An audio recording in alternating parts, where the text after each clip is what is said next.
Olá pessoal, tudo bem com vocês? Eu me chamo Marcos Queiroz, para quem não me conhece, e hoje nós vamos estar aqui com mais uma tarefa, mais um vídeo do quadro Jornada Mítica. O vídeo de hoje vai ser sobre o mito de Hera e Hefesto.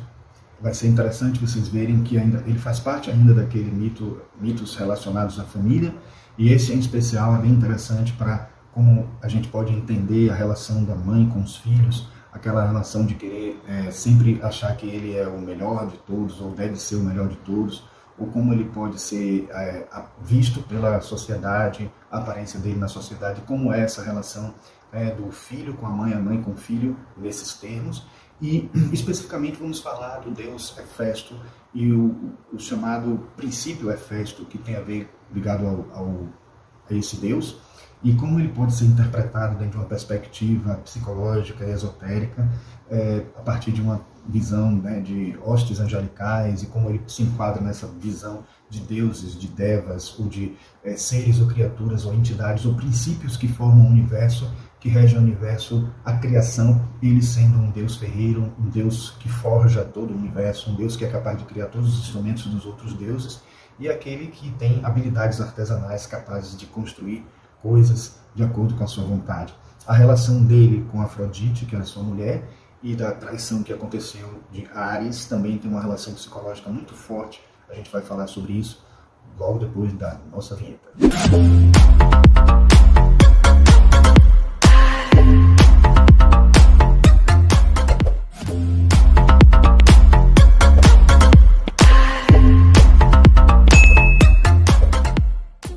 Então, eu quero avisar para as pessoas que estão vendo só este vídeo e não viram o outro, que esse é o segundo de uma série que vai abordar os assuntos, os conteúdos deste livro aqui, né? Uma viagem através dos mitos, que a gente está chamando de Jornada Mítica. É um livro de Liz Green com Julia Sharman Burke, né? Aquela autora de tarô mitológico, astrologia mitológica, e ele está dividido em várias partes. Eu vou deixar aqui num card, né, a indicação do primeiro vídeo para quem quiser ver. Não é uma coisa que um dependa do outro, né, não é uma coisa direta assim, os vídeos podem ser vistos independentemente, mas eu sugiro que vocês, assistindo esse, assistam também o outro, porque vai ser uma sequência de aprendizados. Eu falo no primeiro vídeo que justamente ela que traz a mitologia para a abordagem da astrologia, para a abordagem do tarô, e também coloca a astrologia, ou melhor, a mitologia, numa abordagem mais associada ao psicológico. Como essas abordagens já existem nessas duas outras formas divinatórias, né, tarô e astrologia, ela quis também trazer essas informações para aqueles que talvez não acreditem nem em astrologia, nem em tarô. Então, a mitologia tem uma contribuição tão forte, tão importante, que ela fez um trabalho excelente, e nesse caso ela fez um trabalho bem organizado, bem útil. A gente até encontra outros livros que falam de mitologia e dos princípios por trás da mitologia. Eu até quero indicar esse aqui, que eu estou lendo também, em paralelo a esses trabalhos que a gente está fazendo, que é de Luc Ferry. É um livro Mitologia e Filosofia, quer dizer, fala da filosofia, mas obviamente quando fala da filosofia da mitologia, está falando também da psicologia da mitologia, né? O subtítulo é O Sentido dos Grandes Mitos Gregos. Então, ele fala aqui um pouco até de Hefesto, a gente vai falar um pouquinho sobre isso. Tem este outro livro aqui, ó, Mitologias Arquetípicas, Figurações Divinas e Configurações Humanas, que é de Gustavo Barcelos, que também fala um pouquinho, a gente vai abordar isso. E A Sabedoria Oculta na Mitologia Mundial, de Geoffrey Hodgson. São os livros que a gente vai utilizar aqui para esse trabalho, tá? Mas o livro básico, eu não consigo ficar num livro só, né? Mas o livro básico que dá a base para tudo, que dá origem a tudo isso que a gente vai falar, é este aqui mesmo, certo? E aí eu começo dizendo que a autora Liz Green fala desse conto, desse mito, né, atribuindo a ela a alcunha de O Patinho Feio, né? Então a gente já associa a um conto de fadas, e a gente que conhece a história do Patinho Feio também vai entender o que é que ela quer dizer. De certa forma, podemos até dizer que a história do Patinho Feio se originou desta ideia mitológica, né? Que começa dizendo o seguinte, eu vou ler a parte inicial que ela narra bem geral, assim, bem sintética, para vocês tomarem conhecimento, né? E aí a gente vai comentando à medida que a gente for lendo, né? A história de Hera e Hefesto é mais uma narrativa sobre as expectativas dos pais.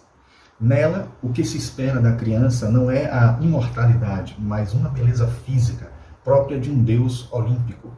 Ao contrário de muitas histórias de deuses, esta tem um final feliz.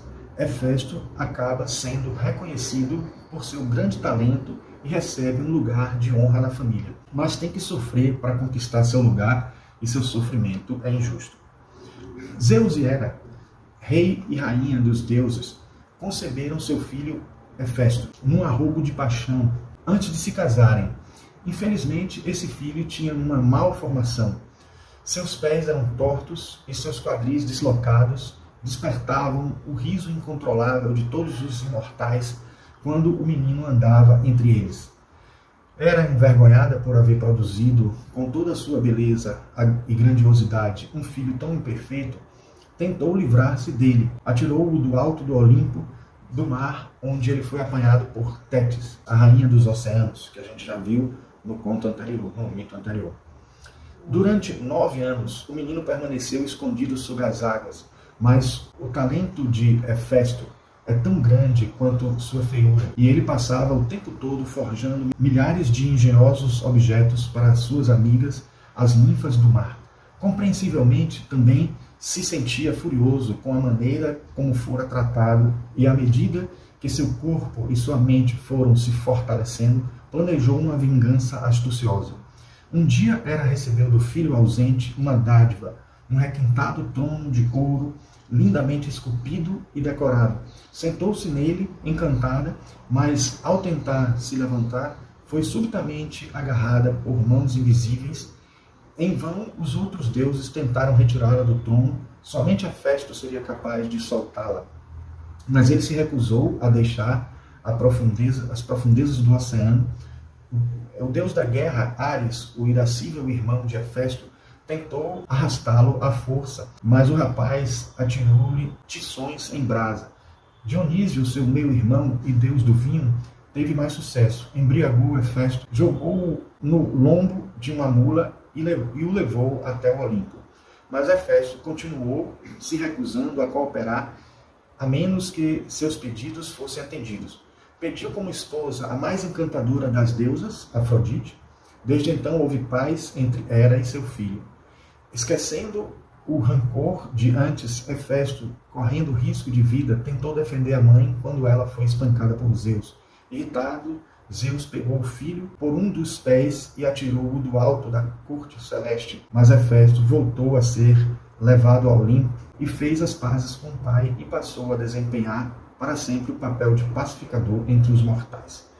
Bom, aí nós vemos nesse conto, nesse mito, que eu depois vou falar até dos comentários de Liz Green, mas antes disso eu queria dizer que já começa no mito uma questão aí importante, né? Uma questão ligada à relação de amor, né? De afeto, de paixão, mostrando que quando o amor é verdadeiro, quando o amor é com assim, sinceridade ou com sentimento profundo, o nascimento é normal, é tranquilo, os deuses nascem perfeitinhos, mas um arrobo de paixão já está mostrando um desequilíbrio entre o afeto de duas pessoas, né?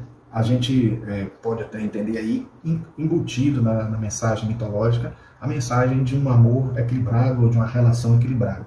Claro que os deuses têm amores até de traições e tudo mais, como a gente vê acontecer até com Ares e a própria Afrodite, já que ele forjou, vamos dizer, de certa forma, ele que é o deus da forja, da criação, ele forjou uma vida para ele também. Porque ele, quando solicitou que Afrodite fosse a mulher dele, para salvar Hera, ele, de certa forma, provocou um relacionamento que não existia, um sentimento que não existia. Só um parênteses, na verdade, está passando até uma série na TV, que é uma nova versão, né, de Percy Jackson, Percy Jackson e os Olimpianos. Eu não sei nem de qual é o canal, eu vou pesquisar e coloco aqui na edição, mas é uma nova versão que já saiu até 2 filmes, né, e essa versão agora em série está bem interessante, e mostrou inclusive o Percy Jackson aprisionado num trono, que é mais ou menos esse que foi colocado aqui no mito, né? E aparece o Hefesto, que também é conhecido como Vulcano, dentro da mitologia romana, né? É o correspondente Vulcano. Ele é o deus do ferro, aliás, ele é deus do fogo, é ferreiro, é o deus que cria os instrumentos dos deuses, como eu falei. e ele, talvez o nome dele, inclusive, foi que deu origem à palavra vulcão, né? Porque o termo vulcano foi criado no latim, e na França, vulcan, né, foi o termo que foi usado para ele, e os vulcões, quando começaram a estourar, eles associaram essa ideia do fogo, né, o deus do fogo e tudo mais, e da forja que o próprio Deus criava, porque criava um monte para poder eclodir, né, uma erupção da terra, como se fosse uma espinha da terra, vamos dizer assim. Então ele forjava, né, o mundo, forjava as criações.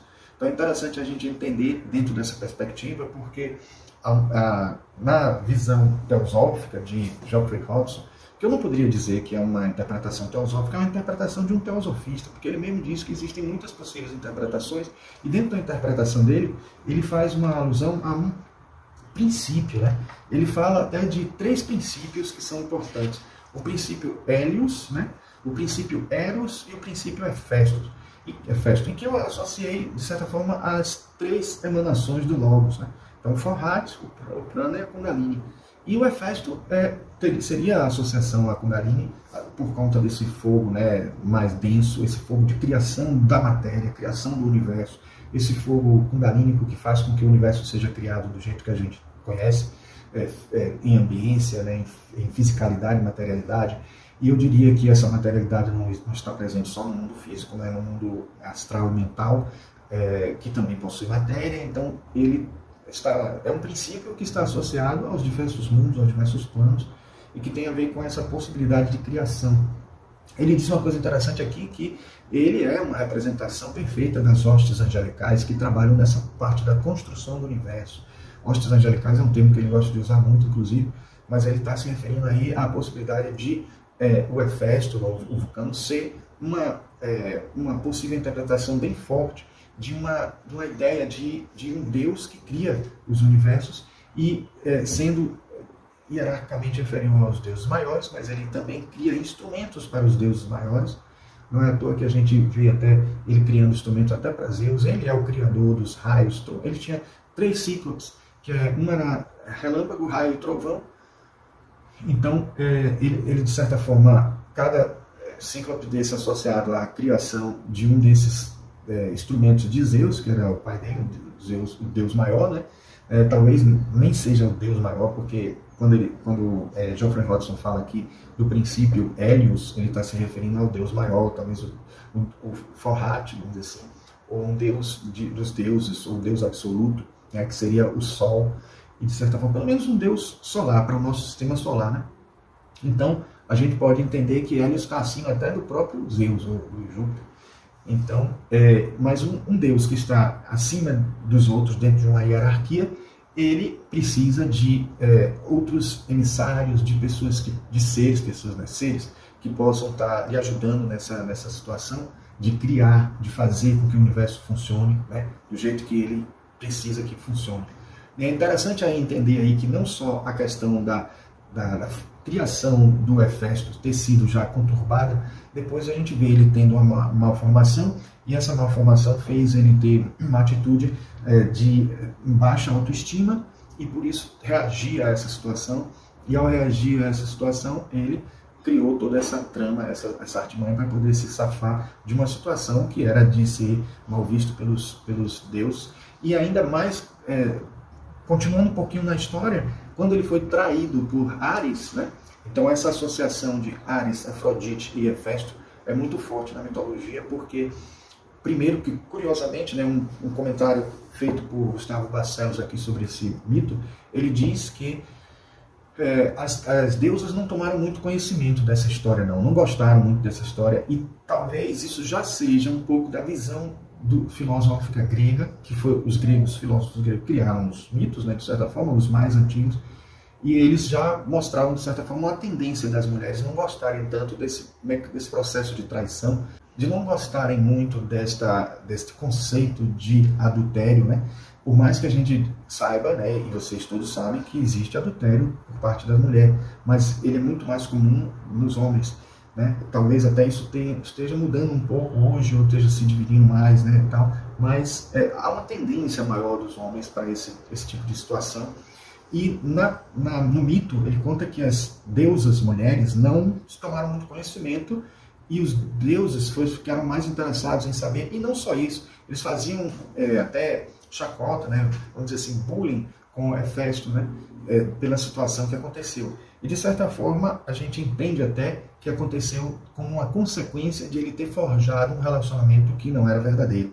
Então Afrodite acabou tendo que aceitar, se submeter a esse afeto para salvar a mãe, né? Então é importante que a gente entenda isso, porque até nesse período em que ele estava aprisionando a mãe, outros deuses e outros até irmãos ou meio-irmãos dele tentaram ajudar na tarefa e não teve jeito. Acabou que ele teve que fazer essa chantagem, e dentro dessa chantagem ele acabou tendo uma consequência kármica, né, nesse processo da relação de afeto com Afrodite. Mas é interessante também entender o significado que Gustavo Barcelos dá aqui, porque se Hefesto ele é o talentoso artesão que cria as coisas, toda vez que a gente cria alguma coisa, tem uma Afrodite dentro de Hefesto, que é a beleza, que é a arte-mãe, a coisa da arte dentro desse processo todo. E essa arte dentro do talento de fazer alguma coisa é a associação de Artemis, de Afrodite, né, com a relação de Afrodite com Hefesto. Mas há sempre um Hefesto em Afrodite também. Ele diz que não são só aqueles brinquedos sexuais que a gente poderia dar como interpretação, porque seria o talento de realizar coisas que possam ajudar, né, forjar, né, alguma coisa na beleza. Então, por exemplo, as artimanhas para tornar alguém belo, maquiagens ou coisas desse tipo, tem a ver com isso. Tem a ver com o próprio fato dele ter forjado o relacionamento dele. Então, forjar um sentimento, que isso pode ser positivo ou negativo em muitos momentos, porque forjar um sentimento pode não ser no sentido falso da coisa. Porque a palavra forjar acaba tendo um sentido sempre pejorativo. Mas forjar não deve ter um sentido pejorativo. Forjar é você colocar na forma, dar forma, né? Então, dar forma a alguma coisa é você simplesmente alimentar esse sentimento, é você fazer com que ele se torne novidade a cada dia. Então, a questão de fazer o afeto ser algo que seja dinâmico na verdade, Hefesto em Afrodite. Isso pode não funcionar, por isso que acontece às vezes Afrodite em Áries, ou Afrodite procurando algo que preencha mais ela, o afeto dela, o sentimento, porque o sentimento oficial, vamos dizer assim, o amor oficial daquele que é casado com ela, não foi suficiente. E aí essa é uma atitude que acontece interna, né, na psique humana, de buscar alguma coisa que lhe preencha. A verdade é que o correto seria a pessoa ser verdadeira com o outro e dizer assim, não me agrada o meu relacionamento com você, se tiver certeza disso, e partir para outra pessoa. Mas entre os deuses aparecem sim todos esses sentimentos que ocorrem na vida humana e na experiência humana, e é importante que a gente chame atenção sobre isso presente em toda essa situação. Áries em Afrodite existe o tempo inteiro porque é o lado mais agressivo do relacionamento, aquele lado mais sexual, mais instintivo, mais animalesco do relacionamento, que acaba sendo visto como algo negativo porque é extraoficial. Talvez se Áries assumisse o casamento com Afrodite, ele não seria um amor tão agressivo, porque ele seria mais contaminado pelo afeto de Afrodite. Então Vênus e Marte se equilibrariam, Vênus como poder de equilíbrio, como poder de pacificação, poderia estar dando a ela dando a Marte um equilíbrio maior nesse processo, nessa dinâmica, mas sendo feito como um fruto proibido, a gente acaba vendo como Hefesto acaba assumindo mesmo um papel de Kundalini, né, associado à árvore da sabedoria, associado à maçã, associado ao pecado original dentro de uma visão cristã. Então, esse mito é um mito bem abrangente nas significações.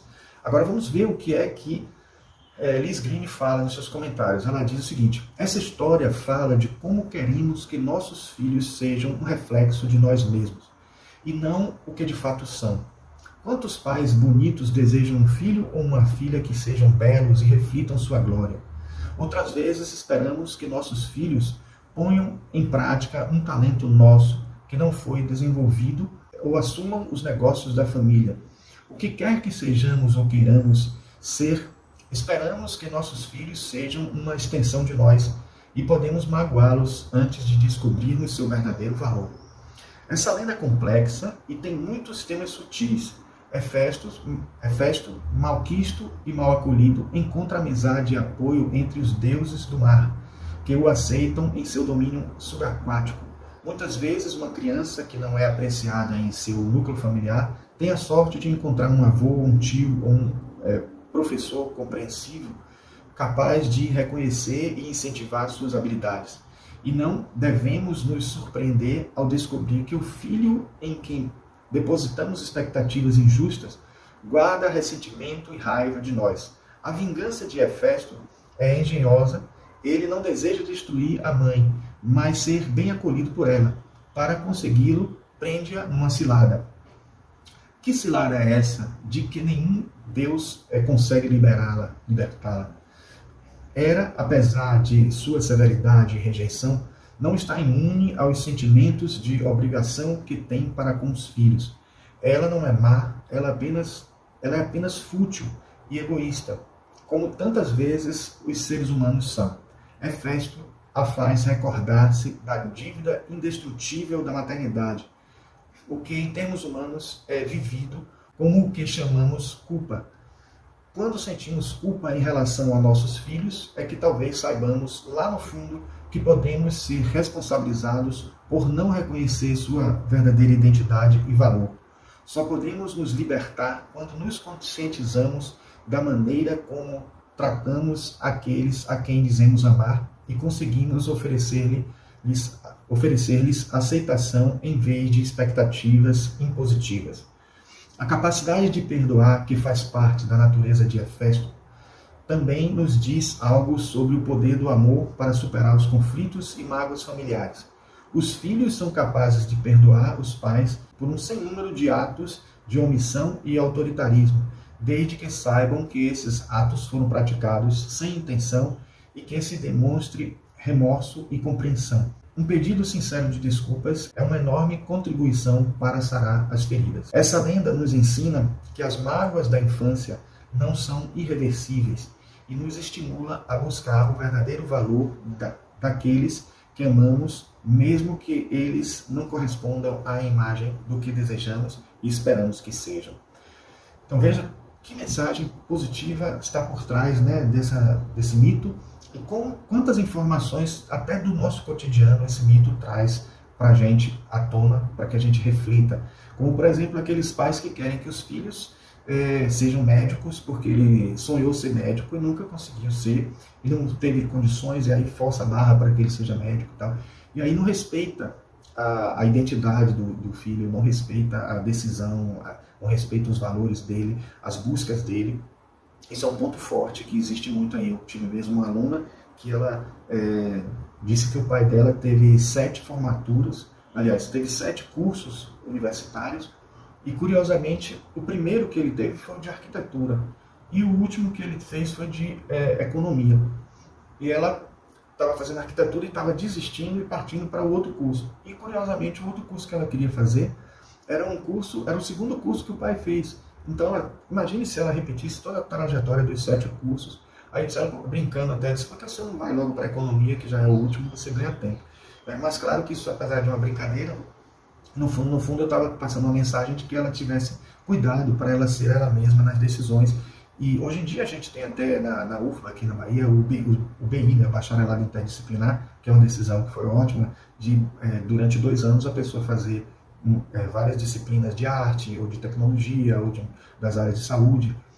E depois de 2 anos ela decidir por que caminho ela seguir dentro dessas possibilidades, né?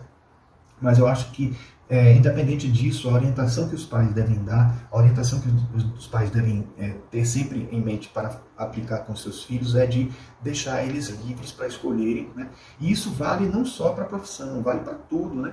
Vale para o parceiro, a parceira, né? Vale para as escolhas pessoais dos caminhos, desde que ele não seja perigoso para a saúde e não mereça um alerta mais profundo.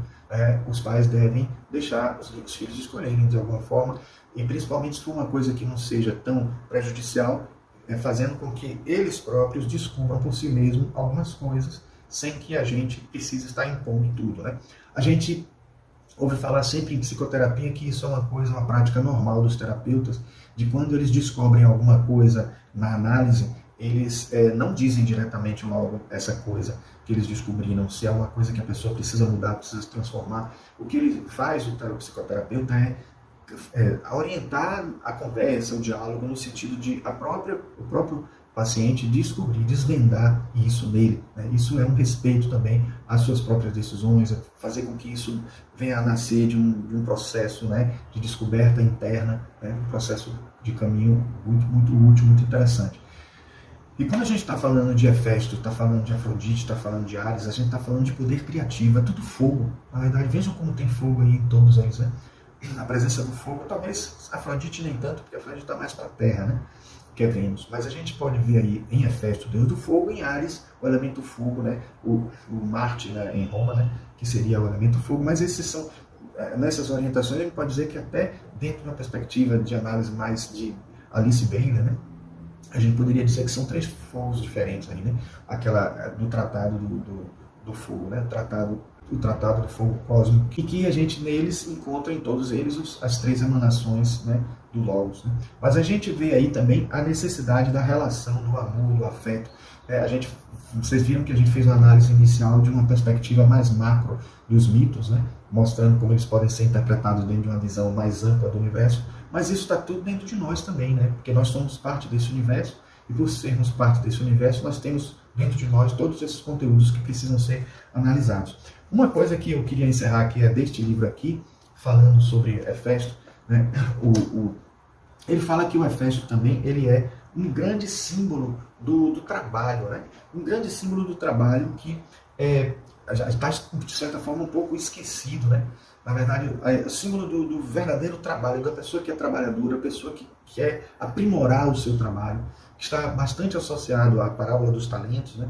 E está associado àquela busca interna, né, de a gente conseguir um resultado melhor do nosso trabalho e fazer com que ele seja útil para as outras pessoas. E aquele impulso, aquela vontade, né, que a gente vai encontrar em Ares, de fazer, né, aquela energia, aquela força, aquela iniciativa de fazer as coisas, a beleza que está presente na busca estética do que vai estar sendo feito, estética em todos os sentidos, não só da beleza visual e, né, de todas as artes que a gente pode dizer, na música, na dança, na perfeição literária do que está sendo abordado, então essa estética, e no trabalho em si, na tarefa executiva, criadora, né, que manifesta, que faz a gente manifestar, e que é o fogo básico da Kundalini, que vem lá do chakra básico e depois vai para o sacro, vai subindo, vai crescendo até chegar no chakra laríngeo, onde essa criatividade se manifesta num nível mais psíquico, né, mais mental, que aí sobe para o frontal e depois ao coronário,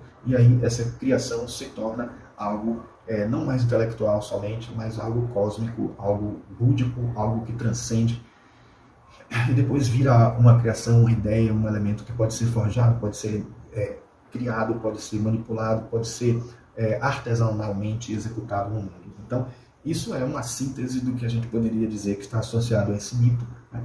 E está associado a todas as possibilidades criativas que a gente tenha na nossa vida, na nossa realidade, na construção psicológica e na construção do mundo à nossa volta. Se vocês gostaram desse vídeo, por favor, deem aí um like, né? E se inscrevam no canal, apertem o sininho, indiquem esse canal para outras pessoas que vocês acham que gostam também desses assuntos, né? Da cultura esotérica, tá? E agradeço por terem ficado até o final e nos vemos no próximo vídeo. Um grande abraço.